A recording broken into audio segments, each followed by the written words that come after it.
Hello നമസ്കാരം, എല്ലാവർക്കും ചേസി dream YouTube ചാനലിലേക്ക് സ്വാഗതം. അപ്പോൾ നമ്മൾ SCERT സീരീസ് ആണ് ചെയ്തുകൊണ്ടിരുന്നത്. 7ാം ക്ലാസ്സിലെ സോഷ്യൽ സയൻസ് ഫസ്റ്റ് ഭാഗത്തിലെ അവസാനത്തെ ചാപ്റ്ററാണ് നമ്മൾ ഇന്ന് എടുക്കാൻ പോകുന്നത്. അതായത് നമ്മൾ ഒരു ടെക്സ്റ്റ് കംപ്ലീറ്റ് ആയിട്ടുണ്ട്. ഇതുവരെയുള്ള ക്ലാസ്സുകൾ കാണാത്തവർ തീർച്ചയായും കാണുക. കഴിഞ്ഞ 6 ക്ലാസ്സും നിങ്ങൾ കൃത്യമായി കാണുക, എന്നിട്ട് ഈ ക്ലാസ്സും കാണുക. ഓക്കെ, അപ്പൊ 7ാമത്തെ ചാപ്റ്റർ നമുക്ക് തുടങ്ങാം. ഭക്ഷ്യോൽപാദനം മുതൽ ഭക്ഷ്യ സുരക്ഷ വരെ. ഭക്ഷ്യോൽപാദനം മുതൽ ഭക്ഷ്യ സുരക്ഷ വരെ, ഇതാണ് ചാപ്റ്ററിന്റെ പേര്. അപ്പം ഇതിന് പ്രധാനമായിട്ടും പറയുന്നത് നമ്മുടെ ഇന്ത്യയിലെ കൃഷികളെ പറ്റിയും മറ്റു കാര്യങ്ങളും, അതായത് പിന്നെ നമ്മുടെ ദാരിദ്ര്യം, അങ്ങനെയുള്ള സംഭവങ്ങളൊക്കെയാണ് ഇതിൽ പറയുന്നത്. അപ്പൊ ഇവിടെ പ്രത്യേകിച്ചൊന്നുമില്ല. ഒരു വീട്ടിൽ അവരുടെ ആവശ്യത്തിനുള്ള കൃഷി ചെയ്യുന്ന കാര്യങ്ങളാണ് ഈ ഒരു 2 കുളത്തിലായിട്ട് അവർ കൊടുത്തേക്കുന്നത്. അതായത് പശുവുണ്ട്, പശുവിൽ ആടുണ്ട്, കോഴിയുണ്ട്, പിന്നെ എന്താണ് അവർക്ക് ചെറിയ നെൽകൃഷി, കപ്പ എടുക്കുന്നു, പിന്നെ പപ്പായ, വാഴ, അങ്ങനെ ഒരു വീടിന് ആവശ്യമായിട്ടുള്ള പശുവുണ്ട്. ഇവിടെ ഒളിച്ചിരിക്കുന്നു പശുവുണ്ട്. അപ്പൊ ഒരു വീടിന് ആവശ്യമായിട്ടുള്ള എല്ലാ സംഭവങ്ങളും അവരുടെ വീട്ടിൽ തന്നെ കൃഷി ചെയ്യുന്ന ഒരു സംഭവം. അതായത് ഒരു 7ാം ക്ലാസ്സിലെ കുട്ടിക്ക് അറിഞ്ഞിരിക്കേണ്ട ബേസിക് ആയിട്ടുള്ള കുറച്ച് കാര്യങ്ങളാണ് ഇവിടെ പറഞ്ഞിരിക്കുന്നത്. നമുക്കിതിൽ എന്തൊക്കെ വേണമെന്ന് നോക്കാം. വേട്ടയാടി ജീവിച്ച നമ്മുടെ പൂർവികരിൽ നിന്നും ആധുനിക മനുഷ്യരിലേക്കുള്ള വികാസത്തിൽ കൃഷി പ്രധാന പങ്ക് വഹിക്കുന്നുണ്ട്. കൃഷി ചെയ്ത് ജീവിക്കാൻ ആരംഭിച്ചതോടുകൂടിയാണ് കുടുംബം, കൂട്ടായ്മ, ഗ്രാമം, പട്ടണം തുടങ്ങി സാമൂഹിക ജീവിതത്തിന് ആവശ്യമായ സംവിധാനങ്ങൾ രൂപപ്പെട്ടത്. അപ്പൊ എന്താണ്? കൃഷി ചെയ്ത് ജീവിക്കാൻ ആരംഭിച്ചതോടുകൂടിയാണ് കുടുംബം, അല്ലെ, കുടുംബം ഉണ്ടായത്. നമുക്കറിയാം, നമ്മുടെ ആദിമ മനുഷ്യർ വേട്ടയാടി ജീവിച്ചു. പിന്നീട് എന്ത് ചെയ്തു? അവര് വെള്ളം കിട്ടുന്ന സ്ഥലം നോക്കി കൃഷി ആരംഭിച്ചപ്പോൾ കൃഷി നശിക്കാതിരിക്കാൻ, അതായത് ദൂര സ്ഥലത്ത് പോയി താമസിക്കാതെ ആ കൃഷി സംരക്ഷിക്കാൻ വേണ്ടിയിട്ട് അവരവിടെ തന്നെ താമസിച്ചു. പിന്നെ എന്ത് ചെയ്തു? അവരൊരു കുടുംബമായിട്ടും ഒരു കൂട്ടായ്മയായിട്ടും അങ്ങനെ ഗ്രൂപ്പുകളായിട്ട് താമസം തുടങ്ങി. അപ്പം കൃഷി തന്നെയാണ് കുടുംബം, കൂട്ടായ്മ, ഗ്രാമം, പട്ടണം തുടങ്ങി സാമൂഹിക ജീവിതത്തിന് ആവശ്യമായ സംവിധാനങ്ങൾ രൂപപ്പെടാൻ പ്രധാന കാരണം.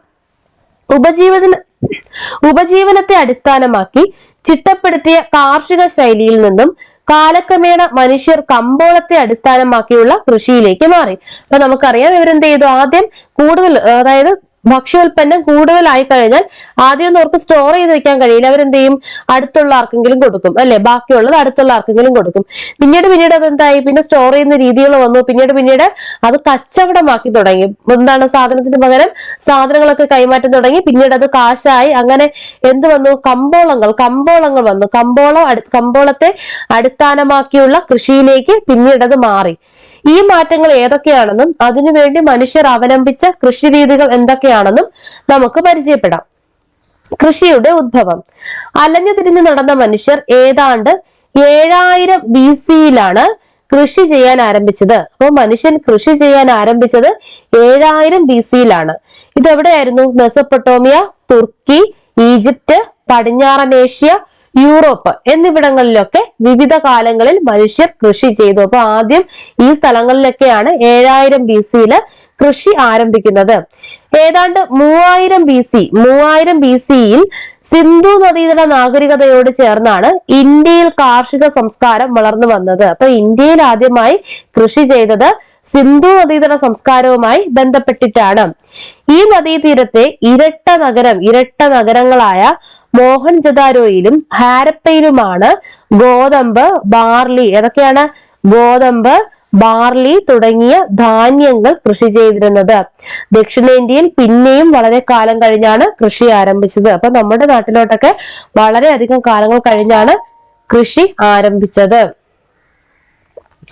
ഉപജീവന കൃഷി. ഇപ്പൊ എന്താണ് ഉപജീവന കൃഷി എന്ന് നോക്കാം. നമ്മൾ ആദ്യം കണ്ടത് ഒരു ഉപജീവന കൃഷി എന്നൊക്കെ വേണേൽ പറയാം. കർഷകർ തങ്ങളുടെ കുടുംബത്തിന്റെ ഉപജീവനത്തിന് ആവശ്യമായ ഉൽപ്പന്നങ്ങൾ മാത്രം ഉൽപ്പാദിപ്പിച്ച് ഉപയോഗിക്കുന്ന രീതിയാണിത്. അപ്പൊ എന്താണ്? കർഷകർ എന്ത് ചെയ്യുന്നു? അവരുടെ കുടുംബത്തിന് ആവശ്യമായിട്ടുള്ളത്, ഇവിടെ കണ്ടില്ലേ, ഇവിടെ വളരെ കുറച്ച് സ്ഥലത്താണ് അവരെന്ത് നട്ടിരിക്കുന്നത്? നെല്ല് നട്ടിരിക്കുന്നത്. കണ്ടോ? ഒരു കപ്പ മൂടൊക്കെയാണ് ഉള്ളത്. ഒരു 2-3 വാഴ, ചെറിയൊരു പപ്പായ, ഒരു പശു, ആട്, കോഴി. അപ്പൊ എന്താണ്? ഈ ഒരു കുടുംബത്തിന് ആവശ്യമായിട്ടുള്ള സാധനങ്ങളാണ് ഇവിടെ അവർ ഉൽപ്പാദിപ്പിക്കുന്നത്. ഇതിനെയാണ് ഉപജീവന കൃഷി എന്ന് പറയുന്നത്. ലാഭം നേടുക എന്നത് ഈ കൃഷി രീതിയുടെ പ്രാഥമിക ലക്ഷ്യമല്ല. അപ്പൊ ഇതിന്റെ ലക്ഷ്യം എന്തല്ല?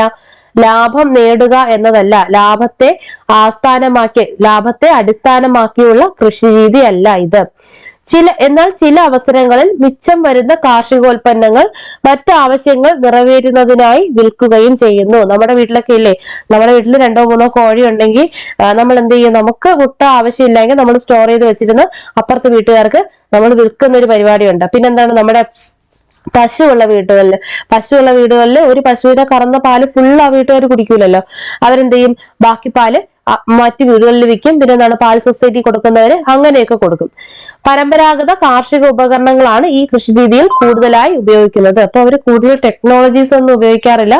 പരമ്പരാഗത കാർഷിക ഉപകരണങ്ങളാണ് ഉപയോഗിക്കുന്നത്. സമ്മിശ്ര കൃഷി. അപ്പൊ എന്താണ് സമ്മിശ്ര കൃഷി? ഒരു നിശ്ചിത കൃഷിയിടത്തിൽ ഒരേ സമയം ഒന്നിലധികം വിളകൾ കൃഷി ചെയ്യുന്നതാണ് സമ്മിശ്ര കൃഷി. എന്താണ്, ഒരു കൃഷിയിടത്തിൽ ഒരേ സമയം ഒന്നിലധികം കൃഷി. ഇത് ഇവിടെ കണ്ടില്ലേ, ഇവിടെ എന്താണ്, ഇവിടെ നെൽകൃഷിയുണ്ട്, അപ്പുറത്ത് നിൽപ്പുണ്ട്, ഒരു പശു നിൽപ്പുണ്ട്, ആട് നിൽപ്പുണ്ട്, പിന്നെ വേറെ വാഴയുണ്ട്, അങ്ങനെ പല പല കൃഷി. പിന്നെ ഇതിനൊപ്പം എന്തുണ്ട്, കന്നുകാലി വളർത്തൽ, കോഴി വളർത്തൽ, മീൻ വളർത്തൽ. അപ്പൊ ഇതിനൊപ്പം കന്നുകാലി വളർത്തലുണ്ട്, കോഴി വളർത്തലുണ്ട്, മീൻ വളർത്തലുണ്ട്. ഇവയെല്ലാം കൂടി സംയോജിപ്പിച്ച് ചെയ്യാവുന്നതാണ്. അപ്പൊ എന്താണ്, പലതരം വിളകൾ കൃഷി ചെയ്യുക എന്നതും ഉണ്ട്. പിന്നെന്താണ്, കൂട്ടത്തിൽ തന്നെ കന്നുകാലി, കോഴി ഇവയൊക്കെ വളർത്തുന്നതും സമ്മിശ്ര കൃഷിയിൽ വരുന്നുണ്ട്. ഇങ്ങനെ കൃഷി ചെയ്യുന്നത് കൊണ്ട് ഉണ്ടാകുന്ന ഗുണങ്ങൾ നമുക്കൊക്കെ അറിയാവുന്നതാണ്. എന്താണ്, പശുവിന്റെ ചാണകമൊക്കെ വളമായിട്ട് ഉപയോഗിക്കാം. പിന്നെന്താണ്, വൈക്കോല്, നെല്ലൊക്കെ കൃഷി ചെയ്യുന്നിടത്ത് വൈക്കോലുണ്ടാവും. ആ വൈക്കോല് പശുവിന് കൊടുക്കാം, അല്ലെ. കോഴിയുടെ ആയാലും കോഴിയുടെ കാഷ്ടമൊക്കെ നല്ല വളമാണ്. ഇതൊക്കെ നമുക്കറിയാം. തോട്ടവിള കൃഷി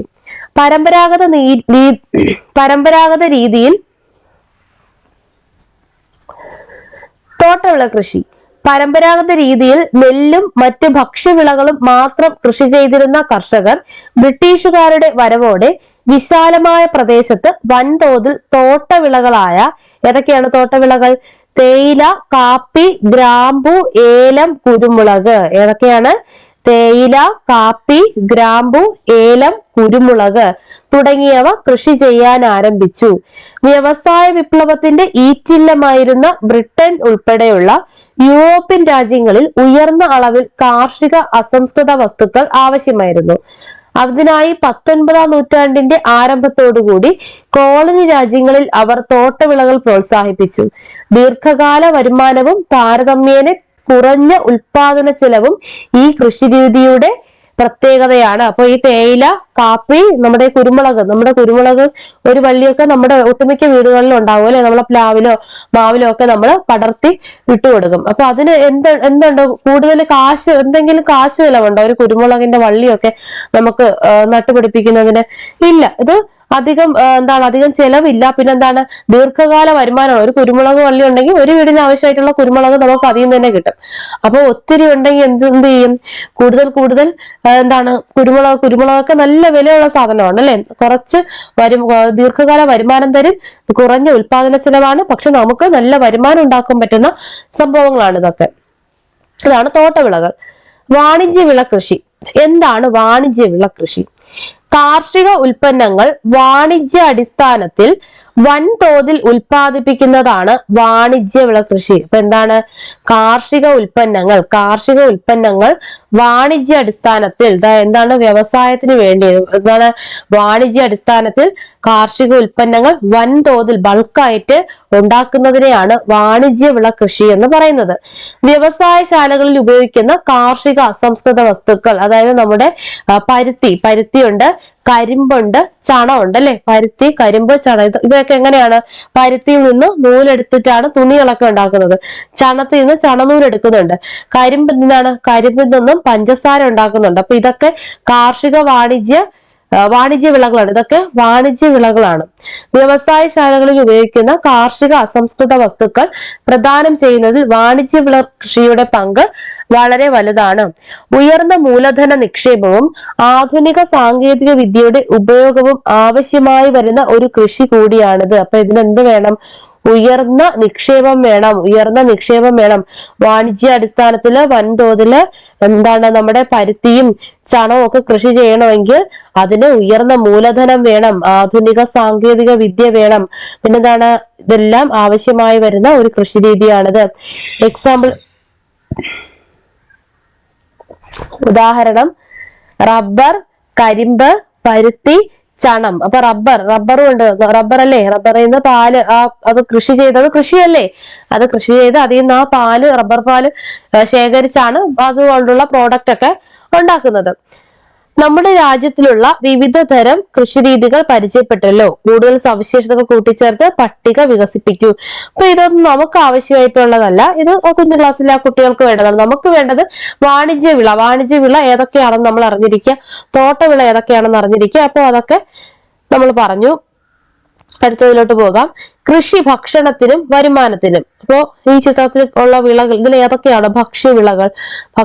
നെല്ലുണ്ട്, ഗോതമ്പുണ്ട്, ചോളമുണ്ട്, പിന്നെ ഇത് കാപ്പിയോ തേയിലയോ മറ്റോ ആണ്. പിന്നെ റബ്ബർ, പരുത്തി, ഇത് രണ്ടും എന്തല്ല, ഭക്ഷ്യവിള അല്ല. കാർഷിക വിളകളെ ഭക്ഷ്യവിളകൾ, നാണ്യവിളകൾ എന്നിങ്ങനെ രണ്ടായി തിരിച്ചിരിക്കുന്നു. അപ്പൊ കാർഷിക വിളകൾ രണ്ട് തരത്തിലുണ്ട്, ഭക്ഷ്യവിളകളും ഉണ്ട്, നാണ്യവിളകളും ഉണ്ട്. ഭക്ഷ്യവസ്തുക്കളായി ഉപയോഗിക്കാൻ കഴിയുന്ന വിളകളാണ് ഭക്ഷ്യവിളകൾ. എന്താണ്? ഭക്ഷ്യവസ്തുക്കളായി ഉപയോഗിക്കാൻ കഴിയുന്ന വിളകളാണ് ഭക്ഷ്യവിളകൾ. എന്നാൽ വാണിജ്യ വ്യാവസായിക ആവശ്യങ്ങൾക്കായി ഉപയോഗിക്കുന്ന വിളകളാണ് നാണ്യവിളകൾ. അപ്പൊ എന്താണ് നാണ്യവിളകൾ? നാണ്യവിളകൾ എന്ന് പറയുന്നത് വാണിജ്യ വ്യാവസായിക ആവശ്യങ്ങൾക്കായി ഉപയോഗിക്കുന്ന വിളകളാണ്. ഇതൊക്കെയാണ് നെല്ല്, ഗോതമ്പ്, ചോളം, ബാർലി, ഇതൊക്കെയാണ് എന്ത്, ഭക്ഷ്യവിളകൾ. നാണ്യവിളകൾ പരുത്തി, റബ്ബർ, പിന്നെ ഏതൊക്കെയാണ് നാണ്യവിളകൾ? പരുത്തി, റബ്ബർ, അങ്ങനെയുള്ള കുറെ സംഭവങ്ങളുണ്ട്. ഇതൊക്കെയാണ് നാണ്യവിളകൾ. പിന്നെ നമ്മുടെ ചണമുണ്ട്, ഇതൊക്കെ നാണ്യവിളകളാണ്. ചണവും നമുക്ക് ആർക്കും കഴിക്കാൻ പറ്റില്ലല്ലോ. ഇനി ഇത് വിള, പിന്നെ അത് കൂടുതലായിട്ട് കൃഷി ചെയ്യുന്ന സംസ്ഥാനങ്ങളാണ് കൊടുത്തിരിക്കുന്നത്. ഗോതമ്പ് നമുക്കറിയാം, ഉത്തർപ്രദേശ്, പഞ്ചാബ്, മധ്യപ്രദേശ്, ഹരിയാന. അപ്പൊ നമ്മുടെ ഇന്ത്യയുടെ ഏകദേശം ഈ സെന്റർ ഭാഗത്താണ് ഏറ്റവും കൂടുതൽ എന്ത് ഉൽപ്പാദിപ്പിക്കുന്നത്? ഗോതമ്പ് ഉൽപ്പാദിപ്പിക്കുന്നത്. ഇവിടെ ഏറ്റവും വരില്ലേ, നമ്മുടെ ഉത്തർപ്രദേശ്, പഞ്ചാബ്, മധ്യപ്രദേശ്, ഹരിയാന, ഇതെല്ലാം ഈ ഒരു ഭാഗത്ത് വരുന്ന സംസ്ഥാനങ്ങളാണ്. അപ്പൊ നമ്മുടെ ഇന്ത്യയുടെ സെന്ററിൽ, കറക്റ്റ് ഹൃദയഭാഗത്തായിട്ടാണ് ഏറ്റവും കൂടുതൽ ഗോതമ്പ് കൃഷി ഉള്ളത്. പരുത്തി മഹാരാഷ്ട്ര, ഗുജറാത്ത്, തെലങ്കാന, രാജസ്ഥാൻ. അപ്പൊ പരുത്തി കൃഷി ഈ സൈഡിൽ ഇങ്ങനെ വരും അല്ലെ, ഗുജറാത്ത്, ഇവിടെ മഹാരാഷ്ട്ര വരും. ഇവിടെ നിന്ന് ഇങ്ങനെയാണ് എന്ത്, പരുത്തി കൃഷി കൂടുതലായിട്ട് വരുന്നത്. നെല്ല് വരുമ്പോ പശ്ചിമ ബംഗാൾ, തമിഴ്നാട്, ആന്ധ്രാപ്രദേശ്, ബീഹാർ. നെല്ല് വരുമ്പോ ഈ സൈഡിലായിട്ട് വരും, വെസ്റ്റ് ബംഗാൾ, തമിഴ്നാട്, ആന്ധ്രാപ്രദേശ്, ബീഹാർ. ഇങ്ങനെ ഈ സൈഡിലായിട്ട് ഏത് വരും? നെൽകൃഷിയും വരും. അപ്പൊ ഈ സൈഡ് നമുക്കറിയാം, നല്ല മഴ ലഭിക്കുന്ന സൈഡിലാണ് നെല്ല് കൃഷി ചെയ്യുന്നത്. ഇവിടെ ഇങ്ങനെ ഭയങ്കര മഴ, എന്നാലും മഴയുണ്ട്, ഉത്തർപ്രദേശിലൊക്കെ മഴയുണ്ട്, എന്നാലും ഭയങ്കര മഴ ഇല്ലാത്ത സ്ഥലങ്ങളാണ് ഗോതമ്പൊക്കെ കൃഷി ചെയ്യുന്നത്. ഇപ്പൊ വൈവിധ്യമാർന്ന കാർഷിക വിളകൾ ഇന്ത്യയുടെ സവിശേഷതയാണ്. വ്യത്യസ്തങ്ങളായ ഇത്തരം കാർഷിക വിളകൾ ഇന്ത്യയിൽ കൃഷി ചെയ്യുന്നതിന് അനുകൂലമായ ഭൂമിശാസ്ത്ര ഘടകങ്ങൾ ഏതൊക്കെയാണെന്ന് നോക്കാം. അപ്പൊ ഏതൊക്കെ ആണ് ഭൂമിശാസ്ത്ര ഘടകങ്ങൾ? ഏതൊക്കെയാണ്? ഫലഭൂയിഷ്ഠമായ മണ്ണ് വേണം, അനുകൂലമായ കാലാവസ്ഥ വേണം, ജലസേചന സൗകര്യം വേണം. ഇത് ഇത്രയും ഉണ്ടെങ്കിൽ മാത്രമേ നമുക്ക് എന്ത് ചെയ്യാൻ കഴിയൂ? നല്ല കൃഷി ചെയ്യാൻ കഴിയൂ. അടുത്തത് കൃഷിയും കൃഷി അധിഷ്ഠിത വ്യവസായങ്ങളും. ഇപ്പൊ കൃഷിയുണ്ട്, കൃഷി അധിഷ്ഠിത വ്യവസായങ്ങളുണ്ട്. നമ്മൾ നേരത്തെ പറഞ്ഞ പരുത്തി, ചണം, കരിമ്പ്, ഇതൊക്കെ എന്താണ്? കൃഷി അധിഷ്ഠിത വ്യവസായങ്ങൾക്ക് ആവശ്യമായിട്ടുള്ള വസ്തുക്കളാണ്. കാർഷിക ഉൽപ്പന്നങ്ങളെ ആശ്രയിച്ച് പ്രവർത്തിക്കുന്ന വ്യവസായങ്ങളാണ് കൃഷി അധിഷ്ഠിത വ്യവസായങ്ങൾ. എന്താണ്? കാർഷിക ഉൽപ്പന്നങ്ങളെ ആശ്രയിച്ച് പ്രവർത്തിക്കുന്ന വ്യവസായങ്ങളാണ് കൃഷി അധിഷ്ഠിത വ്യവസായങ്ങൾ. കാർഷികോൽപ്പന്നമായ പരുത്തി തുണി വ്യവസായത്തിന്റെ അസംസ്കൃത വസ്തുവാണ്. അതിനാൽ തുണി വ്യവസായം കൃഷി അധിഷ്ഠിത വ്യവസായമാണ്. നമുക്ക് ചോദ്യം വരാം, തുണി വ്യവസായം ഏതുതരം വ്യവസായമാണ്? ഏതുതരമാണ്? കൃഷി അധിഷ്ഠിത വ്യവസായമാണ് തുണി വ്യവസായം. ഇതുപോലെ തന്നെ റബ്ബർ, കരിമ്പ് തുടങ്ങിയ കാർഷിക ഉൽപ്പന്നങ്ങൾ വിവിധ വ്യവസായങ്ങളുടെ അസംസ്കൃത വസ്തുക്കളായി ഉപയോഗിക്കുന്നു. അപ്പൊ കാർഷികോൽപ്പന്നങ്ങൾ അസംസ്കൃത വസ്തുക്കളായി ഉപയോഗപ്പെടുത്തുന്ന കൂടുതൽ കൃഷി അധിഷ്ഠിത വ്യവസായങ്ങൾ കണ്ടെത്തി പട്ടികയിൽ കൂട്ടിച്ചേർക്കൂ. നമുക്കറിയാവുന്നത് ഏതൊക്കെയുണ്ട്? പരുത്തിയുണ്ട്, കരിമ്പുണ്ട്, പിന്നെ ചണമുണ്ട്, പിന്നെ ഏതുണ്ട്? റബ്ബർ അല്ലെ. പരുത്തി, കരിമ്പ്, ചണം, റബ്ബർ, ഇതൊക്കെയാണ് കാർഷിക വാണിജ്യ കൃഷി അധിഷ്ഠിത വ്യവസായം. ധാതു സമ്പത്തിലൂടെ ധാതുക്കളുടെയും ധാതു ഖനനം ചെയ്യുന്ന പ്രദേശങ്ങളുടെയും ചിത്രങ്ങളാണ് കൊടുത്തിരിക്കുന്നത്. ധാതുക്കൾ എന്താണ്? ധാതുക്കൾ നമുക്ക് എവിടെ നിന്ന് ലഭിക്കുന്നു? ഇവയുടെ ഉപയോഗം എന്ത്? ഇതിനെ പറ്റിയാണ് ഇതിൽ പറയുന്നത്.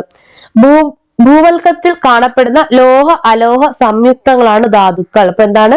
ഭൂവൽക്കത്തിൽ കാണപ്പെടുന്ന ലോഹ അലോഹ സംയുക്തങ്ങളാണ് ധാതുക്കൾ. അപ്പൊ നമ്മൾ ക്ലിയർ ആയിട്ട് അറിഞ്ഞിരിക്കുക, ഈ ധാതുക്കൾ എന്ന് പറയുന്നത് നമ്മൾ വിചാരിക്കും എന്താണ്, മെറ്റൽസിന് ലോഹങ്ങൾക്ക് മാത്രം ഉള്ളതിനെയാണ് നമ്മൾ ധാതുക്കൾ എന്ന് പറയുന്നത്. അങ്ങനെയല്ല.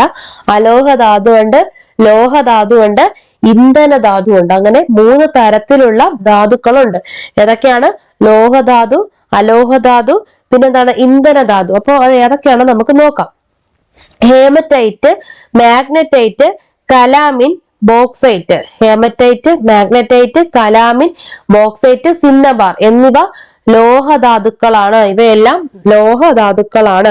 ഇവയിൽ പലതും പല ലോഹങ്ങളും വ്യാവസായിക നിർമ്മാണത്തിന് ഉപയോഗിക്കുന്നു. പലതും ലോഹങ്ങളുടെ വ്യാവസായിക നിർമ്മാണത്തിന് ഉപയോഗിക്കുന്നു. നമുക്കറിയാവുന്നതാണ് ഇതൊക്കെ ഏതിന്റെ അയിരുകളാണ് എന്നൊക്കെ നമുക്ക് അറിയാവുന്നതാണ്. നമുക്കത് വരും ക്ലാസ്സുകളിൽ നോക്കാം. മൈക്ക, വജ്രം, സിലിക്ക. ഉണ്ടോ? മൈക്ക, വജ്രം, സിലിക്ക അല്ലെങ്കിൽ മണൽ, ഇതെല്ലാം അലോഹ ധാതുക്കളും കൽക്കരി, പെട്രോളിയം എന്നിവ ഇന്ധന ധാതുക്കളുമാണ്. അപ്പൊ ക്ലിയർ ആയിട്ട് മനസ്സിലാക്കി വെക്കുക, മൈക്ക, വജ്രം, സിലിക്ക ഇവ എന്താണ്? അലോഹ ധാതുവാണ്. അലോഹ ധാതുക്കൾക്ക് ഉദാഹരണം ചോദിച്ചാൽ മൈക്ക, വജ്രം, സിലിക്ക അല്ലെങ്കിൽ മണൽ. ഇത് മണൽ ഒരു അലോഹ ധാതുവാണ്. കൽക്കരി, പെട്രോളിയം എന്നിവ ഇന്ധന ധാതുവാണ്. കൽക്കരിയും പെട്രോളിയവും ഇന്ധന ധാതുവാണ്. ധാതുക്കളെ പ്രധാന അസംസ്കൃത വസ്തുക്കളായി ഉപയോഗപ്പെടുത്തുന്നതാണ് ധാതു അധിഷ്ഠിത വ്യവസായം. അപ്പൊ എന്താണ് ധാതു അധിഷ്ഠിത വ്യവസായം? ധാതുക്കളെ പ്രധാന അസംസ്കൃത വസ്തുക്കളായി ഉപയോഗിക്കുന്നതാണ് ധാതു അധിഷ്ഠിത വ്യവസായം എന്ന് പറയുന്നത്.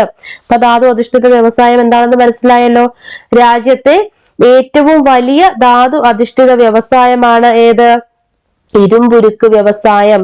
രാജ്യത്തെ ഏറ്റവും വലിയ ധാതു അധിഷ്ഠിത വ്യവസായമാണ് ഇരുമ്പുരുക്ക് വ്യവസായം. ഇത് വ്യവസായ മേഖലയുടെ നട്ടെല്ലെന്നും, എന്താണ്? വ്യവസായ മേഖലയുടെ നട്ടെല്ലെന്നും പ്രാഥമിക വ്യവസായം എന്നും അറിയപ്പെടുന്നത് ഇരുമ്പുരുക്ക് വ്യവസായമാണ്. രാജ്യത്തെ പ്രധാനപ്പെട്ട ധാതു അധിഷ്ഠിത വ്യവസായങ്ങൾ: ഇരുമ്പുരുക്ക് വ്യവസായമുണ്ട്, ചെമ്പ് വ്യവസായമുണ്ട്, അലുമിനിയം വ്യവസായമുണ്ട്. അപ്പൊ ഇവിടെ കുറച്ച് ധാതുക്കൾ തന്നിട്ടുണ്ട്. തൊട്ടപ്പുറത്ത് അതിന്റെ ഉപയോഗം എന്തൊക്കെയാണെന്നാണ് എഴുതേണ്ടത്. അപ്പൊ ഹേമറ്റൈറ്റ്, ഹേമറ്റൈറ്റ് നമുക്കറിയാം ഇരുമ്പിന്റെ അയിരാണ് ഹേമറ്റൈറ്റ്. ഇരുമ്പുരുക്ക് നിർമ്മാണം. സിലിക്ക അല്ലെങ്കിൽ മണൽ എന്തിനാണ്?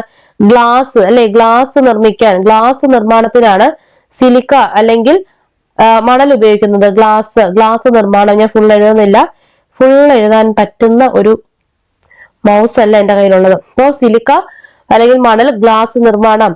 ബോക്സൈറ്റ് വിമാനം, പിന്നെ വൈദ്യുത ഉപകരണം. ബോക്സൈറ്റ് വിമാനം, വൈദ്യുത ഉപകരണം. വജ്രം എന്താണ്? വജ്രം ഇതല്ലേ, നമ്മുടെ ഓർണമെന്റ്സ് അല്ലേ, അല്ലെങ്കിൽ ആഭരണ നിർമ്മാണത്തിനാണ് വജ്രം ഉപയോഗിക്കുന്നത്. നമുക്കറിയാം വജ്രം നല്ല വില കൂടിയ ആഭരണമാണ് അല്ലെ. ഡയമണ്ടിലെ ആഭരണമൊക്കെ വാങ്ങിയിടണമെന്ന് നമുക്ക് എല്ലാവർക്കും ആഗ്രഹമുണ്ട്, എനിക്കുമുണ്ട്. അപ്പൊ നമുക്ക് എന്ത് ചെയ്യാം, നമുക്ക് ഇതൊക്കെ പഠിച്ച് സ്വന്തമായിട്ട് ജോലിയൊക്കെ കിട്ടിയിട്ട് ഫസ്റ്റ് സാലറിയിൽ ചെറിയൊരു ഡയമണ്ട് ഒക്കെ വാങ്ങിയിടാം അല്ലേ. ഫസ്റ്റ് സാലറിയിൽ എല്ലാം ഓരോ ഡയമണ്ട് ഒക്കെ വാങ്ങിയിടും കേട്ടോ. ചെറിയ ഡയമണ്ട് വെച്ച മൂക്കുത്തി, ഡയമണ്ട് വെച്ച സെക്കൻഡ് സ്റ്റഡ്, അങ്ങനെയുള്ള സംഭവങ്ങളൊക്കെ കിട്ടും. അതെങ്കിലും നമ്മളെ കൊണ്ട് വാങ്ങാൻ പറ്റട്ടെ. ഫസ്റ്റ് സാലറി കിട്ടുമ്പോൾ നമുക്ക് വാങ്ങാം. അടുത്തത് കൽക്കരി തീവണ്ടി, ഇരുമ്പ് നിർമ്മാണത്തിന് കൽക്കരി ഉപയോഗിക്കുന്നു. പെട്രോളിയം എന്തിനാണ്? ഇന്ധനങ്ങളുടെ നിർമ്മാണമല്ലേ, ഇന്ധനമായിട്ടല്ലേ ഉപയോഗിക്കുന്നത്. പെട്രോളിയം ഉപകരണങ്ങളെ നമ്മൾ എന്ത് ചെയ്യും? നമ്മൾ റിഫൈൻ ചെയ്ത് ഇന്ധനമാക്കും. പെട്രോള്, ഡീസൽ, മണ്ണെണ്ണ, അങ്ങനെയുള്ള എല്ലാം വലുതായി പോയിട്ടോ, എന്നാലും നിങ്ങൾ സഹിക്കാട്ടോ, ഇത് കുറച്ച് ബുദ്ധിമുട്ടാണ്. ജസ്റ്റ് ഒന്ന് എഴുതിയേക്കെന്നാലും. അപ്പൊ ഇത് ഇന്ധനം. ഓക്കെ. അടുത്ത നമ്മുടെ പ്രധാനപ്പെട്ട ഒന്നാണ് ഹരിത വിപ്ലവം. എന്താണ് ഹരിത വിപ്ലവം? സ്വാതന്ത്ര്യത്തിന് മുമ്പുള്ള ബ്രിട്ടീഷുകാരുടെ ഭൂനികുതി സമ്പ്രദായം കർഷകർക്ക് കടബാധ്യതയും ഭക്ഷ്യവിളകളോടുള്ള ബ്രിട്ടീഷുകാരുടെ അവഗണന ഭക്ഷ്യക്ഷാമവും സൃഷ്ടിച്ചു. അവിടെ എന്താണ്? ഭക്ഷ്യവിളകൾ ബ്രിട്ടീഷുകാർ അവഗണിച്ചു. എന്തുകൊണ്ട്? ഇന്ത്യയെ അവരുടെ അസംസ്കൃത വസ്തുക്കൾ ഉൽപ്പാദിപ്പിക്കുന്നതിനുള്ള ഒരു കേന്ദ്രമായിട്ടാണ് കരുതിയിരുന്നത് അല്ലെ. പിന്നീട് ഇവിടെ വ്യവസായശാലകൾ സ്ഥാപിച്ച് ഇവിടെ തന്നെ ആ വ്യവസായങ്ങൾ ആരംഭിച്ചതാണ്. ആദ്യമൊക്കെ അവരെന്താണ് ചെയ്തുകൊണ്ടിരുന്നത്? അസംസ്കൃത വസ്തുക്കൾ, അവർക്ക് ആവശ്യമായിട്ടുള്ള നമ്മുടെ നീലം കൃഷി ചെയ്തിരുന്നു. നീലം, ചണം, പരുത്തി ഇതൊക്കെ ഇവിടെ കൃഷി ചെയ്ത് അവർ കൊണ്ടുപോവുകയാണ് ചെയ്തത്. അവര് എന്ത് ചെയ്തില്ല? ഭക്ഷ്യവിളകളുടെ കൃഷി അധികം പ്രോത്സാഹിപ്പിച്ചില്ല. അപ്പൊ ഇതൊക്കെ ഇവിടെ ദാരിദ്ര്യം സൃഷ്ടിച്ചു. സ്വാതന്ത്ര്യലബ്ധിക്ക് ശേഷമുള്ള കാർഷിക മേഖലയിലെ അടിസ്ഥാന സൗകര്യങ്ങളുടെ പരിമിതിയും കാലഹരണപ്പെട്ട സാങ്കേതിക വിദ്യകളുടെ ഉപയോഗവും കാർഷിക ഉൽപാദനത്തെ കുറയ്ക്കുന്നതിന് കാരണമായി. ഇപ്പൊ എന്താണ്? കാലഹരണപ്പെട്ട അടിസ്ഥാന പരിമിതികളുണ്ട്. നമുക്ക് വെള്ളം ഇല്ലാത്തടത്ത് വെള്ളം എത്തിച്ച് കൃഷി ചെയ്യാൻ പറ്റില്ല. ചില സ്ഥലത്ത് ഭയങ്കര മഴയായിരിക്കും. അവിടെ ആ വെള്ളക്കെട്ടിനെ മറികടക്കുന്നതിന് ആവശ്യമുള്ള സാങ്കേതിക വിദ്യകളില്ല. അപ്പൊ ഇതൊക്കെ നമ്മുടെ കാർഷിക ഉൽപാദനം കുറയുന്നതിന് കാരണമായി. ബ്രിട്ടീഷ് ഭരണകാലത്തും സ്വാതന്ത്ര്യലബ്ധിയോടനുബന്ധിച്ചും ഇന്ത്യൻ കാർഷിക മേഖല അഭിമുഖീകരിച്ച ചില പ്രശ്നങ്ങളാണ് മുകളിൽ വായിച്ചത്. ഇത് ഉണ്ടാകുവാനുള്ള കാരണം ബ്രിട്ടീഷുകാർ നടപ്പിലാക്കിയ ഭൂനികുതി സമ്പ്രദായം, അടിസ്ഥാന സൗകര്യങ്ങളുടെ പരിമിതി, പിന്നെന്താണ്, അവർ അസംസ്കൃത വസ്തുക്കളുടെ കൃഷിയാണ് പ്രോത്സാഹിപ്പിച്ചത്. സ്വാതന്ത്ര്യലബ്ധിയുടെ സമയത്ത് നമ്മുടെ രാജ്യത്തെ കാർഷിക രംഗം വിവിധങ്ങളായ പ്രശ്നങ്ങൾ അഭിമുഖീകരിച്ചു. ഈ പ്രതിസന്ധി പരിഹരിക്കുന്നതിനായി സ്വതന്ത്ര ഇന്ത്യയിൽ ഭൂപരിഷ്കരണം, ഹരിത വിപ്ലവം എന്നീ പരിഷ്കാരങ്ങൾ നടപ്പിലാക്കി. ഭൂപരിഷ്കരണത്തിന്റെ ഭാഗമായി ഒരു വ്യക്തിക്ക് അയാളുടെ ഉടമസ്ഥതയിൽ വയ്ക്കാവുന്ന ഭൂമിക്ക് പരിധി നിശ്ചയിച്ചു. എന്താണ് ഭൂപരിഷ്കരണം? ഒരു വ്യക്തിക്ക് അയാളുടെ ഉടമസ്ഥതയിൽ വയ്ക്കാവുന്ന ഭൂമിക്ക് പരിധി നിശ്ചയിച്ചു. ആ പരിധിക്ക് മുകളിലുള്ള ഭൂമിയെ മിച്ച ഭൂമിയായി കണക്കാക്കി. അപ്പൊ ആ പരിധിക്ക് പുറത്തുള്ളതിനെ മിച്ച ഭൂമിയായി കണക്കാക്കി ഗവൺമെന്റ് ഏറ്റെടുത്ത് ഭൂരഹിതരായ കർഷകർക്ക്, കുടിയാന്മാർക്കും ഒക്കെ വീതിച്ചു നൽകി. ഭൂരഹിതരായ കർഷകർക്കും കുടിയാന്മാർക്കും വിതരണം ചെയ്തു. ഇതാണ് ഭൂപരിഷ്കരണ നിയമം. തൽഫലമായി കാർഷിക ഉൽപാദനം വർദ്ധിച്ചു. ഇന്ത്യക്ക് മാതൃകയായി ഭൂപരിഷ്കരണ നിയമം ആദ്യമായി നടപ്പിലാക്കിയ സംസ്ഥാനങ്ങളിൽ ഒന്നാണ് നമ്മുടെ കേരളം. നമ്മൾ 1970 ജനുവരി 1 ഭൂപരിഷ്കരണ നിയമം നടപ്പിലാക്കി. 69 ഭൂപരിഷ്കരണ നിയമം പാസാക്കുന്നത്. 1970 ജനുവരി 1 ഭൂപരിഷ്കരണ നിയമം കേരളത്തിൽ നിലവിൽ വന്നു. അത്യുൽപാദന ശേഷിയുള്ള വിത്തിനങ്ങൾ, രാസവളങ്ങൾ, കീടനാശിനികൾ, പുത്തൻ സാങ്കേതിക വിദ്യകൾ, കുറഞ്ഞ നിരക്കിൽ വായ്പ, ശാസ്ത്രീയ ജലസേചനം എന്നിവ ഉപയോഗിച്ച് ഭക്ഷ്യധാന്യങ്ങളുടെ ഉൽപാദനം വൻതോതിൽ വർദ്ധിച്ച പദ്ധതിയാണ് ഹരിത വിപ്ലവം. എന്താണ്? അത്യുൽപാദന ശേഷിയുള്ള വിത്തിനങ്ങൾ, രാസവളങ്ങൾ, കീടനാശിനികൾ, പുത്തൻ സാങ്കേതിക വിദ്യകൾ, കുറഞ്ഞ നിരക്കിൽ വായ്പ, ശാസ്ത്രീയ ജലസേചനം എന്നിവ ഉപയോഗിച്ച് ഭക്ഷ്യധാന്യങ്ങളുടെ ഉൽപാദനം വൻതോതിൽ വർദ്ധിപ്പിച്ച പദ്ധതിയാണ് എന്തെന്ന് പറയുന്നത്? ഹരിത വിപ്ലവം. ഭക്ഷ്യധാന്യങ്ങളിൽ പ്രധാനമായും ആദ്യഘട്ട നേട്ടം കാണാനായത് ഗോതമ്പ് ഉൽപാദനത്തിലാണ്. അതിനാൽ ഇതിനെ ഗോതമ്പ് വിപ്ലവം എന്നും വിശേഷിപ്പിക്കാറുണ്ട്. അപ്പൊ ഗോതമ്പ് വിപ്ലവം എന്നറിയപ്പെടുന്നത് എന്തു തന്നെയാണ്? നമ്മുടെ ഹരിത വിപ്ലവം തന്നെയാണ്. ഇന്ത്യൻ ഹരിത വിപ്ലവത്തിന്റെ പിതാവ് എന്നറിയപ്പെടുന്നത് ഡോക്ടർ എം.എസ്. സ്വാമിനാഥനാണ്. നമുക്കറിയാം, ഡോക്ടർ എം.എസ്. സ്വാമിനാഥനാണ് ഇന്ത്യൻ ഹരിത വിപ്ലവത്തിന്റെ പിതാവ്. അദ്ദേഹം ജനിച്ചത് 1925 ഓഗസ്റ്റ് 7 തമിഴ്നാട്ടിലെ കുംഭകോണത്താണ്. അപ്പൊ SCERT ടെക്സ്റ്റിൽ ഈ ഡേറ്റ് പറഞ്ഞിരിക്കുന്നത് കൊണ്ട് എല്ലാവരും ഒന്ന് നോട്ട് ചെയ്യുക. 1925 ഓഗസ്റ്റ് 7 എം.എസ്. സ്വാമിനാഥൻ ജനിച്ചത്. ഇന്ത്യയിൽ കാർഷിക ഗവേഷണ കൗൺസിലിന്റെ ഇന്ത്യൻ കാർഷിക ഗവേഷണ കൗൺസിലിന്റെ ആദ്യ ഡയറക്ടർ ആയിരുന്നു ആര്? എം.എസ്. സ്വാമിനാഥൻ. ഇന്ത്യൻ കാർഷിക ഗവേഷണ കൗൺസിലിന്റെ ആദ്യ ഡയറക്ടർ ആയിരുന്നു എം.എസ്. സ്വാമിനാഥൻ. രാജ്യത്തെ 70% ജനങ്ങളും കാർഷിക വൃത്തിയിൽ ഏർപ്പെടുമ്പോഴും രാജ്യം ഭക്ഷ്യധാന്യങ്ങൾ ഇറക്കുമതി ചെയ്യുകയായിരുന്നു. അപ്പൊ നമ്മുടെ രാജ്യത്ത് നമുക്കറിയാം, ഏറ്റവും കൂടുതൽ ആളുകൾ ജോലി ചെയ്യുന്നത് പ്രൈമറി സെക്ടറിലാണ്. നമ്മുടെ കാർഷിക മേഖലയിലാണ് ഏറ്റവും കൂടുതൽ ആളുകൾ ജോലി ചെയ്യുന്നത്. എന്നിരുന്നാലും നമ്മുടെ രാജ്യത്ത് ഭക്ഷ്യധാന്യങ്ങൾ ഇറക്കുമതി ചെയ്യേണ്ട അവസ്ഥയാണ്. ഇതിന് പരിഹാരം കാണുന്നതിനായി നോർമൻ ഇ ബോർലോഗുമായി സഹകരിച്ച് ഇന്ത്യൻ കാർഷിക മേഖലയിൽ ഹരിത വിപ്ലവത്തിന്റെ പരീക്ഷണം നടത്തി. തൽഫലമായി ഉൽപാദനം മുൻ വിളവെടുപ്പിനേക്കാൾ 5 ദശലക്ഷം ടൺ വർദ്ധിച്ചു. ഇതിനെ തുടർന്ന് ഇന്ത്യ ഭക്ഷ്യോൽപാദനത്തിൽ സ്വയം പര്യാപ്തത കൈവരിക്കുകയും ചെയ്തു. ഈ നേട്ടങ്ങൾക്ക് നേതൃത്വപരമായ പങ്കുവഹിച്ച അദ്ദേഹത്തെ രാജ്യം പത്മശ്രീ, നമുക്ക് നോക്കണം, പത്മശ്രീ ലഭിച്ചിട്ടുണ്ട്, പത്മഭൂഷൺ ലഭിച്ചിട്ടുണ്ട്, ഭാരതരത്നയും ലഭിച്ച വ്യക്തിയാണ് എം.എസ്. സ്വാമിനാഥൻ. 2023 സെപ്റ്റംബർ 28 അദ്ദേഹം ചെന്നൈയിൽ അന്തരിച്ചത്. അപ്പൊ ഇത് നമുക്കൊരു കറണ്ട് അഫയേഴ്സ് ഫാക്ടും കൂടിയാണ്. 2023 സെപ്റ്റംബർ 28 ഡോക്ടർ എം.എസ്. സ്വാമിനാഥൻ അന്തരിച്ചത്. വിത്ത് ഡേറ്റ് തന്നെ ഓർത്തിരിക്കുക. ഹരിത വിപ്ലവത്തിന്റെ നേട്ടങ്ങളും പരിമിതികളുമാണ് ഈ കൊടുത്തിരിക്കുന്നത്. നേട്ടങ്ങൾ ചോദിച്ചാൽ ഭക്ഷ്യധാന്യങ്ങളുടെ ഉൽപാദന വർധനവ്, ഭക്ഷ്യ സ്വയം പര്യാപ്തത, ഭക്ഷ്യധാന്യങ്ങളുടെ വില കുറഞ്ഞു. ഭക്ഷ്യധാന്യങ്ങളുടെ കരിഞ്ചന്തയും പൂഴ്ത്തിവെപ്പും കുറഞ്ഞു. പരിമിതികൾ എന്തൊക്കെയാണ്? ജലം അമിതമായി ഉപയോഗിച്ചത് വഴി ഭൂഗർഭ ജലത്തിന്റെ അളവ് ഗണ്യമായി കുറഞ്ഞു. രാസവളങ്ങളുടെയും കീടനാശിനികളുടെയും അമിത ഉപയോഗം മണ്ണിന്റെ സ്വാഭാവിക ഫലഭൂയിഷ്ഠത കുറച്ചു. ഇതൊക്കെയാണ് പരിമിതികൾ. ഇനി അടുത്തത് നമ്മുടെ നോർമൻ ബോർലോങ്ങിനെ പറ്റിയാണ് പറഞ്ഞിരിക്കുന്നത്. വളരെ കുറച്ച് പോയിന്റേ ഉള്ളൂ. ലോകമെമ്പാടുമുള്ള അനേകായിരങ്ങളെ പട്ടിണിയിൽ നിന്ന് രക്ഷിച്ച ഹരിത വിപ്ലവത്തിന്റെ പിതാവാണ് ആര്? Norman Borlaug. അപ്പൊ നമ്മുടെ ഹരിത വിപ്ലവത്തിന്റെ പിതാവാണ് നോർമൻ ഏണസ്റ്റ് ബോർലോഗ്. 1914 മാർച്ച് 25 അമേരിക്കയിലാണ് അദ്ദേഹം ജനിച്ചത്. അമേരിക്കയിലാണ് ജനിച്ചതെന്ന് ഓർക്കുക. പട്ടിണിയിൽ നിന്നുള്ള മോചനമാണ് സമാധാനത്തിലേക്കുള്ള ആദ്യ പടിയെന്ന് വിശ്വസിച്ചു. എന്താണ്? പട്ടിണിയിൽ നിന്നുള്ള മോചനമാണ് സമാധാനത്തിലേക്കുള്ള ആദ്യ പടി എന്ന് വിശ്വസിച്ചു.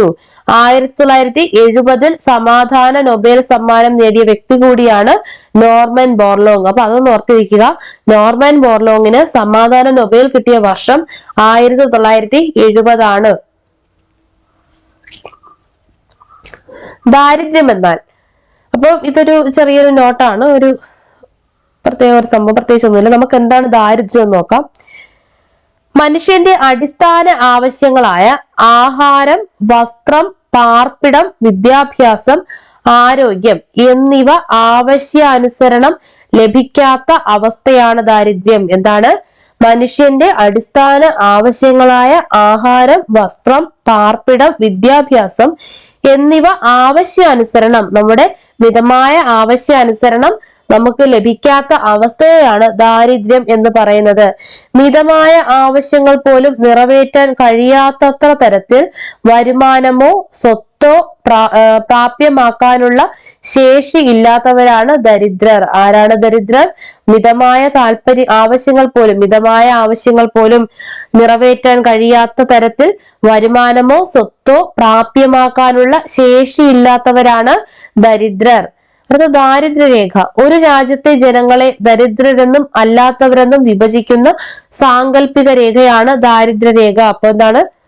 ഒരു രാജ്യത്തെ ജനങ്ങളെ ദരിദ്രരെന്നും അല്ലാത്തവരെന്നും വിഭജിക്കുന്ന സാങ്കല്പിക രേഖയാണ് എന്തെന്ന് പറയുന്നത്? ദാരിദ്ര്യരേഖ. ഇതിന് ദാരിദ്ര്യത്തിന്റെ പൊതു കാരണങ്ങളാണ്: അവസര സമത്വം, അസമത്വം, തൊഴിലില്ലായ്മ, കടബാധ്യത, വർദ്ധിച്ച ജനസംഖ്യ ദാരിദ്ര്യത്തിനൊരു കാരണമാണ്. ഇത്രയും ആള് കൂടുമ്പോൾ ഇത്രയും പേർക്കുള്ള വിഭവങ്ങൾ നമ്മൾ കണ്ടെത്തണം. ഡിമാൻഡ് കൂടുകയാണ്. ഡിമാൻഡിനനുസരിച്ച് ഭക്ഷ്യവസ്തുക്കളുടെ ഉത്പാദനം ഉണ്ടാവണം, ജോലി സാധ്യതകൾ ഉണ്ടാകണം. അപ്പൊ അത് എന്തിലേക്ക് കടക്കും? ദാരിദ്ര്യത്തിലേക്ക് കടക്കും. ബഹുമുഖ ദാരിദ്ര്യ സൂചിക അല്ലെങ്കിൽ multi dimensional poverty index MPI. എന്താണ് മൾട്ടി ഡയമെൻഷണൽ പവർട്ടി ഇൻഡെക്സ്? ആഗോളതലത്തിൽ ദാരിദ്ര്യം കണക്കാക്കുന്നതിനായി വികസിപ്പിച്ചെടുത്ത ഒരു പുതിയ രീതിയാണ് ബഹുമുഖ ദാരിദ്ര്യ സൂചിക. അപ്പൊ ഇത് ആഗോളതലത്തിലാണെന്ന് ഓർക്കുക. Oxford poverty and human development initiative. ഏതാണ്? Oxford poverty and human development ഇനിഷ്യേറ്റീവും UN ഡെവലപ്മെന്റ് പ്രോഗ്രാം UNDP OPHയും UN ഡെവലപ്മെന്റ് പ്രോഗ്രാം അല്ലെങ്കിൽ UNDPയും സംയുക്തമായിട്ടാണ് ഈ ബഹുമുഖ ദാരിദ്ര്യ സൂചിക അല്ലെങ്കിൽ MPI multi dimensional poverty index തയ്യാറാക്കിയത്. ഒരു കുടുംബത്തിലെ അംഗങ്ങളുടെ ആരോഗ്യം, വിദ്യാഭ്യാസം, ജീവിത നിലവാരം എന്നീ 3 തലങ്ങളായി 12 സൂചകങ്ങളെ വിലയിരുത്തിയാണ് ബഹുമുഖ ദാരിദ്ര്യം കണക്കാക്കുന്നത്. അപ്പൊ ബഹുമുഖ ദാരിദ്ര്യം എന്ന് പറയുമ്പോൾ അവർ ഒരുപാട് കാര്യങ്ങൾ കൺസിഡർ ചെയ്യുന്നുണ്ട്. ഏതൊക്കെയാണ്? ആരോഗ്യം, വിദ്യാഭ്യാസം, ജീവിത നിലവാരം. അപ്പൊ ഇതിന്റെ തന്നെ 3 തലങ്ങളായി 12 സൂചകങ്ങളെ വിലയിരുത്തിയിട്ടാണ് എന്ത് കണക്കാക്കുന്നത്? ബഹുമുഖ ദാരിദ്ര്യം കണക്കാക്കുന്നത്.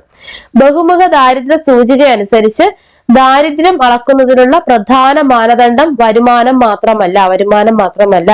എന്നാൽ ആരോഗ്യം, വിദ്യാഭ്യാസം, അടിസ്ഥാന ജീവിത നിലവാരം എന്നിവ ഓരോ വ്യക്തിക്കും കുടുംബത്തിനും എത്രത്തോളം ആർജിക്കാൻ കഴിയുന്നു എന്നുകൂടി പരിഗണിച്ചാണ് ബഹുമുഖ ദാരിദ്ര്യം കണക്കാക്കുന്നത്. എന്തൊക്കെയാണ്? ആരോഗ്യം, വിദ്യാഭ്യാസം, അടിസ്ഥാന ജീവിത നിലവാരം എന്നിവ ഓരോ വ്യക്തിക്കും കുടുംബത്തിനും എത്രത്തോളം ആർജിക്കാൻ കഴിയുന്നു എന്നുകൂടി പരിഗണിച്ചിട്ടാണ് എന്ത് കൊണ്ടുവരുന്നത്? ബഹുമുഖ ദാരിദ്ര്യം കണക്കാക്കുന്നത്. പരിഗണിച്ചുകൊണ്ടാണ് ബഹുമുഖ ദാരിദ്ര്യം കണക്കാക്കുന്നത്. ഇപ്പൊ ആരോഗ്യം എന്ന് പറയുമ്പോൾ നമുക്ക് നല്ല പോഷകാഹാരം വേണം. കുട്ടികളുടെയും കൗമാരക്കാരുടെയും മരണനിരക്ക് അല്ലെ, മാതൃ ആരോഗ്യം.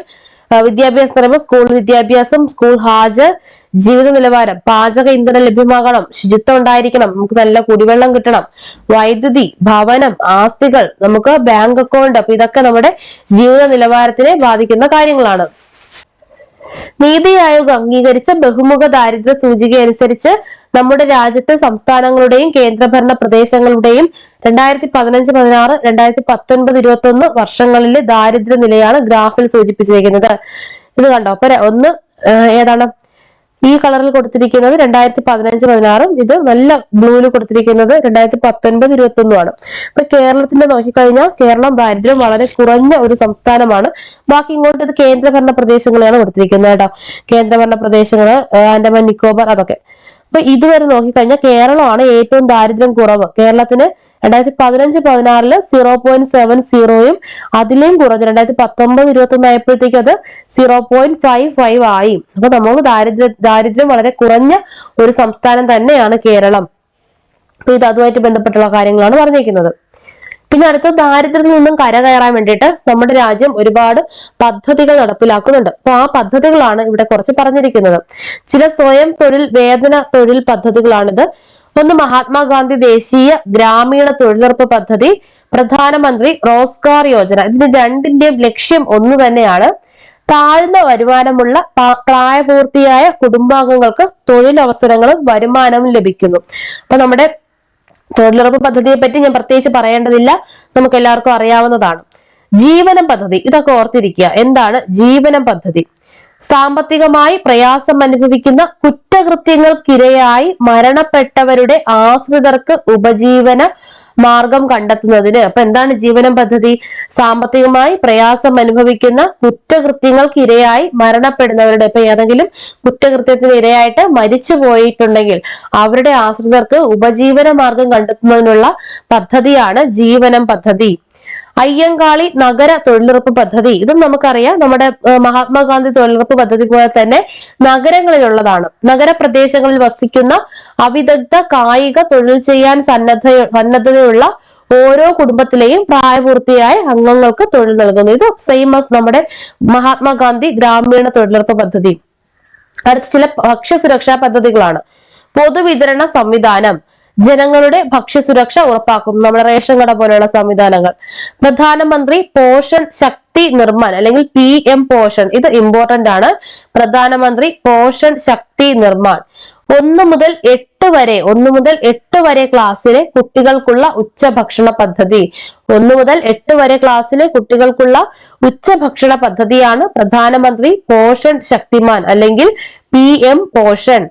സുഭിക്ഷ കേരളം പദ്ധതി, കേരളത്തെ ഭക്ഷ്യ സ്വയം പര്യാപ്തതയിൽ എത്തിക്കുക എന്ന ലക്ഷ്യത്തോടെ നടപ്പിലാക്കുന്ന പദ്ധതിയാണ് സുഭിക്ഷ കേരളം പദ്ധതി. എന്താണ്? കേരളത്തെ ഭക്ഷ്യ സ്വയം പര്യാപ്തമാക്കുക.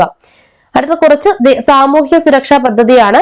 ദേശീയ സാമൂഹ്യ സഹായ പദ്ധതി, പ്രധാനമന്ത്രി സുരക്ഷാ ഭീമ യോജന. ഇത് രണ്ടും സെയിം ലക്ഷ്യമാണ്.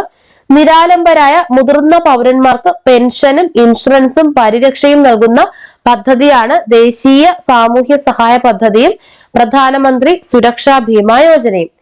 നിരാമയ ആരോഗ്യ ഇൻഷുറൻസ്, ഇത് വളരെ ഇമ്പോർട്ടന്റ് ആണ്, ഇത് ഓർത്തിരിക്കുക. നിരാമയ ആരോഗ്യ ഇൻഷുറൻസ് പദ്ധതി സംസ്ഥാനത്തെ അംഗപരിമിതർക്ക് ആരോഗ്യ ഇൻഷുറൻസ് നൽകുന്നതിനുള്ള പദ്ധതി. എന്താണ്? സംസ്ഥാനത്തെ അംഗപരിമിതർക്ക് ആരോഗ്യ ഇൻഷുറൻസ് നൽകുന്നതിനുള്ള പദ്ധതിയാണ് നിരാമയ ആരോഗ്യ ഇൻഷുറൻസ് പദ്ധതി. ഇവ കൂടാതെ മറ്റു ചില പദ്ധതികളും നടപ്പിലാക്കുന്നുണ്ട്. നമുക്കറിയാവുന്നതാണ് സ്നേഹസാന്ത്വനം, വയോമിത്രം, അതിദാരിദ്ര്യ നിർമ്മാർജ്ജനം, കാരുണ്യ ആരോഗ്യ സുരക്ഷ, താലോലം, ആശ്വാസകിരണം, സ്നേഹപൂർവം, ക്യാൻസർ സുരക്ഷ, ലൈഫ് മിഷൻ തുടങ്ങിയവകളൊക്കെ നമ്മുടെ രാജ്യത്ത് നടപ്പിലാക്കിയിട്ടുള്ള പദ്ധതികളാണ്. കുടുംബശ്രീ എങ്ങനെയാണ് ദാരിദ്ര്യ നിർമ്മാർജ്ജനത്തിന് സഹായിച്ചതെന്ന് നോക്കാം. ദാരിദ്ര്യ ലഘൂകരണവും സ്ത്രീകളുടെ സാമ്പത്തിക ഉയർച്ചയും ലക്ഷ്യമിട്ട് 1998 മെയ് 17-നാണ് കുടുംബശ്രീ പദ്ധതി ആരംഭിച്ചത്. സാമൂഹ്യ ജീവിതത്തിന്റെ ഭൂരിഭാഗം മേഖലകളിലും ഈ പ്രസ്ഥാനം വ്യാപിച്ചു കഴിഞ്ഞു. ഷീ സ്റ്റാർട്ട് എന്താണ്? ഷീ സ്റ്റാർട്ട്സ് ജനകീയ ഹോട്ടലുകൾ, കൊച്ചി മെട്രോ സർവീസ്, കേരളത്തിലെ ആദ്യ വാട്ടർ മെട്രോ സർവീസ് എന്നിവയിലും കുടുംബശ്രീ അംഗങ്ങൾ തൊഴിലെടുക്കുന്നു. അപ്പൊ ഇവരെ എല്ലാ മേഖലകളിലും തൊഴിലെടുക്കുന്നവരും കൂടിയാണ് നമ്മുടെ കുടുംബശ്രീ അംഗങ്ങൾ. രാജ്യത്തെ ബഹുഭൂരിപക്ഷം സംസ്ഥാനങ്ങളും കുടുംബശ്രീ മാതൃക ഏറ്റെടുത്തിട്ടുണ്ട്. കുടുംബശ്രീയുടെ അനുഭവങ്ങളും നേട്ടങ്ങളും ദാരിദ്ര്യ നിർമ്മാർജ്ജനത്തിനും വൈജ്ഞാനിക സമ്പദ് വ്യവസ്ഥ സൃഷ്ടിക്കുന്നതിനും സാമൂഹ്യ മൂലധന സഹകരണത്തിനും സഹായകമാണ്. അപ്പൊ കുടുംബശ്രീ നമ്മുടെ നാട്ടില് ദാരിദ്ര്യം മാറ്റുന്നതിന് വേണ്ടിയിട്ടുള്ള വളരെ നല്ല ഒരു പദ്ധതി തന്നെയാണ് എന്നാണ് ഇതിൽ പറഞ്ഞിരിക്കുന്നത്. ഓക്കെ, അടുത്തത് ഭക്ഷ്യസുരക്ഷ. എന്താണ് ഭക്ഷ്യസുരക്ഷ? ഒരു സമൂഹത്തിലെ എല്ലാവർക്കും എല്ലായ്പ്പോഴും അവരവർക്ക് ആവശ്യമായ അളവിൽ സുരക്ഷിതവും പോഷക സമ്പുഷ്ടവുമായ ആഹാരം ലഭ്യമാവുകയും അവ നേടാൻ ആവശ്യമായ സാഹചര്യം ഉറപ്പാക്കുകയും ചെയ്യുക എന്നതാണ് ഭക്ഷ്യസുരക്ഷ. എന്താണ്? നല്ല ഫുഡ് കിട്ടുക, നല്ല പോഷകമുള്ളതും സുരക്ഷിതമായിട്ടുള്ള ഫുഡ്, നമുക്ക് ആഹാരം നമുക്ക് നേടാനുള്ള, നമുക്ക് പ്രാപ്യമാക്കാനുള്ള സാഹചര്യം നമുക്ക് ഉറപ്പുവരുത്തുക എന്നതാണ് ഭക്ഷ്യസുരക്ഷ. അപ്പൊ ഭക്ഷ്യസുരക്ഷ ഉറപ്പുവരുത്താൻ കഴിയാത്തത് കാലാവസ്ഥാ വ്യതിയാനം, വരുമാനക്കുറവ്, ലഭ്യതക്കുറവ് അല്ലേ? വരുമാനം കുറയുമ്പോൾ ഏത് ചീപ്പ് ഫുഡ് നമ്മൾ കഴിക്കാൻ തയ്യാറാകും. പിന്നെ ലഭ്യതക്കുറവ്, നല്ല ഫുഡ് കിട്ടാനില്ല, നമുക്ക് കാശുണ്ടെങ്കിലും നല്ല ഫുഡ് കിട്ടാനില്ല. പിന്നെ വ്യവസായവൽക്കരണം, വിലവർദ്ധനവ്, വിതരണത്തിലെ അസന്തുലിതാവസ്ഥ വളരെ പ്രത്യേകത ഇമ്പോർട്ടന്റ് ആണ്. വിശപ്പ് രഹിത കേരളം. പട്ടിണി ഇല്ലാതാക്കി കേരളത്തെ ഒരു വിശപ്പ് രഹിത സംസ്ഥാനമാക്കി മാറ്റുക എന്നതാണ് വിശപ്പ് രഹിത കേരളം പദ്ധതിയുടെ പ്രധാനപ്പെട്ട ലക്ഷ്യം. എന്നാണ് വിശപ്പ് രഹിത കേരളം പദ്ധതി. 2017-2018 മുതൽ കുടുംബശ്രീയുടെയും തദ്ദേശ സ്വയംഭരണ സ്ഥാപനങ്ങളുടെയും സഹായത്തോടെ, ഏതാണ്? കുടുംബശ്രീയുടെയും തദ്ദേശ സ്വയംഭരണ സ്ഥാപനങ്ങളുടെയും സഹായത്തോടെയാണ് ഈ പദ്ധതി നടന്നു വരുന്നത്. ഇത്തരം നൂതന പദ്ധതികളിലൂടെ എല്ലാവർക്കും ആവശ്യമായ ഭക്ഷണം ഉറപ്പുവരുത്തുക വഴി ഭക്ഷ്യസുരക്ഷ കൈവരിക്കുക എന്നതാണ് ലക്ഷ്യം. അപ്പോൾ ഇത്രയൊക്കെയാണ് ഈ പാഠഭാഗത്തിൽ നമുക്ക് പ്രധാനമായിട്ടും പഠിക്കാനുള്ളത്. ഒരു പോയിന്റ് പോലും വിട്ടുപോയിട്ടില്ല, എല്ലാ പോയിന്റും പറഞ്ഞിട്ടുണ്ട്. അപ്പൊ ഇതിന്റെ നോട്ട് വേണമെന്നുള്ളവര് തീർച്ചയായും കമന്റ് ചെയ്യുക. ബാക്കി ചോദിച്ചവർക്കൊക്കെ ഞാൻ നോട്ട് ഓൾറെഡി കൊടുത്തിട്ടുണ്ട്. അപ്പൊ ഇത് വേണമെന്നുള്ളവര് തീർച്ചയായും കമന്റ് ചെയ്യുക. ഇനിയും നമുക്ക് അടുത്ത ക്ലാസ്സിൽ നമ്മൾ പുതിയ ടെക്സ്റ്റ്, അതായത് സോഷ്യൽ സയൻസിലെ പാർട്ട് 2 ടെക്സ്റ്റ് ആണ് നമ്മൾ സ്റ്റാർട്ട് ചെയ്യാൻ പോകുന്നത്, 8ാമത്തെ ചാപ്റ്റർ. അപ്പോൾ ഈ ചാനൽ ആദ്യമായി കാണുന്നവരാണെങ്കിൽ നിങ്ങൾ തീർച്ചയായും സബ്സ്ക്രൈബ് ചെയ്യുക. അപ്പോൾ കൂടുതൽ ക്ലാസ്സുകളുമായി നമുക്ക് അടുത്ത ക്ലാസ്സുകളിൽ വീണ്ടും കാണാം. Okay, thank you, Tata, bye bye.